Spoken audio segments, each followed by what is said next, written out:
Hi, I'm Judi Wright with Ebby Halliday, and I'm talking to you today about the Consumer Financial Protection Bureau. Do you know what CFPB is? You probably don't. Most of us never heard of them until very recently. The Consumer Protection Financial Bureau has put measures into place recently to protect the buyer, measures that allow for earlier disclosure and a closing statement that the buyer receives at minimum 3 days before closing.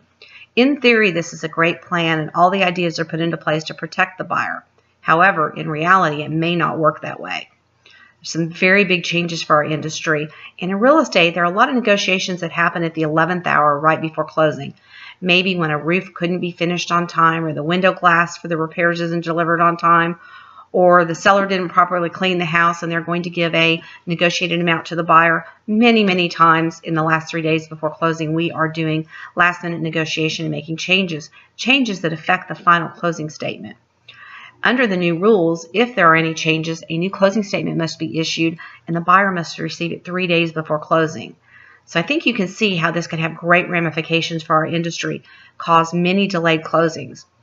And let's face it, when a closing is delayed, that causes stress. Stress for a buyer who has nowhere to stay, stress for a seller who might be waiting on those funds for the purchase of their next home.